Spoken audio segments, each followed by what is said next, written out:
Alright guys, so in this problem we are dealing with an advanced style algebra type problem.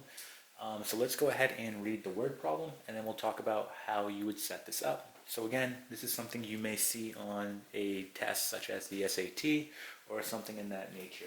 Okay, so let's go ahead and read it. It says the graph of the function, and then it says f of x equals, and then they give you what looks to be the equation of absolute value, right? Is on the closed interval 3 to 11. And it says find the value of a. So we know that it's on this closed interval 3 to 11. So if we look at the x, we're going from 3 to 11. And then if we look at our equation here, this looks very similar, right, to the equation of a quadratic in vertex form. However, we're dealing with absolute value. But the same rules are going to apply here where h and k, that's going to be the point of your vertex. In this case, right, our vertex is occurring right here. Okay? So we know that that point is going to be h and k. So let's talk about how you are going to set this up. They want to find this a value. And remember what that a value is. That is going to be a vertical stretch or compression. Okay, it can also represent a reflection about the x-axis if negative. Okay? So we want to find that a value. In order to do that, right, you have to think about this in a different way, right? So look at our graph here. We can see that, well, since we're dealing with absolute value, right, we're essentially going to have the same slope, all right, between this point and this point, right, and this point and this point. Okay, the only difference is one is going to be negative and one is positive, okay? And we know the following, right? We know that, okay, the slope between 2 points can be represented the following way, where we have our slope is equal to y2 minus y1, and then x2 minus x1, okay? So let's go ahead and label this point right here, which is our vertex. So notice how it's occurring on the x-axis, meaning we know the y value. The y value is going to be 0, right? So our k, which represents the y value of our vertex, is 0. So why don't we go ahead and record that? K equals 0. Now h, right, that represents the x value of our vertex. We don't know what that is. So we're going to identify this point the following way. We're going to call it h. Okay, and then we know k is 0.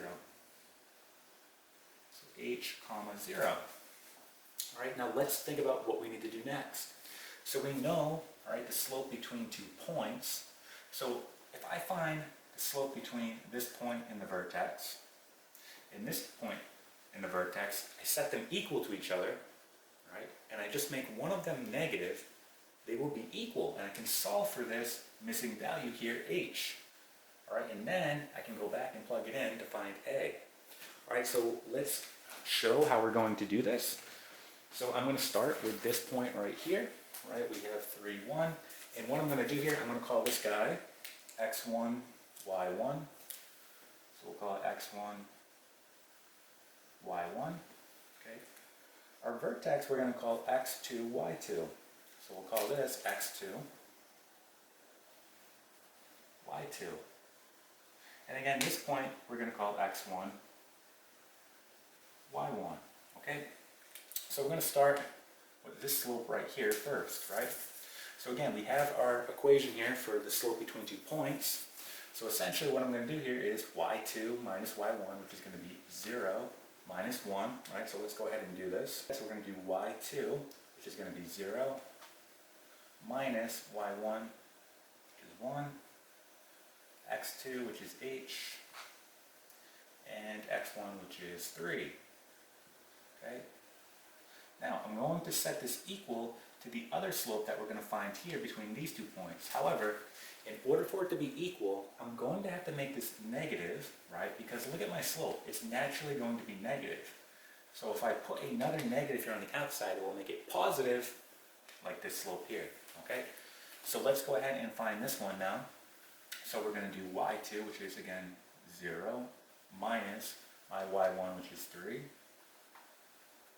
And then I have my x2, which is going to be h, and my x1, which is 11. Okay. Now at this point, we want to go ahead and clean this up. So this negative, right, we want to go ahead and distribute it inside the parentheses. Remember, it's either going to the numerator or the denominator, but not both. So I'm going to put it on the numerator. So cleaning this up, we know that 0 minus 1 is just simply going to be negative 1. But then when I distribute the negative, it becomes positive 1. So I have 1 on the top, right? And then h minus 3 equal to, again, this would be negative 3. And then we have h minus 11. Again, we're trying to solve for h here. So all we have to do now is simply cross multiply, right? So let's go ahead and do that. So we're just cross multiplying here. We have two fractions equal to each other, so we can go ahead and do this. So we get the following. We're going to get negative 3h, and then we get plus 9. Okay, and then we get equal to, we get h, and then minus 11. Okay, so at this point we want to go ahead and move our variable to one side. So I get minus 4h, and then I'm going to go ahead and subtract 9 on both sides. So I get negative 20. Okay. Now our last step, we want to simply just divide by a negative 4. Divide by negative 4, right? This cancels, we get h is equal to 5, right? So we know the point of our vertex now is going to be 5, comma, 0. So again, k is equal to 0, h will be equal to 5. So we're almost done, okay? Now we're just going to plug this information in to our equation and solve for a. All right, so let's go ahead and erase this.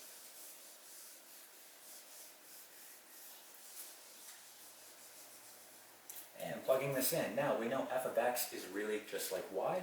Now it does not matter which 2 points I pick, okay? I can either pick this one or this one, because remember, this is really y, right? This is x.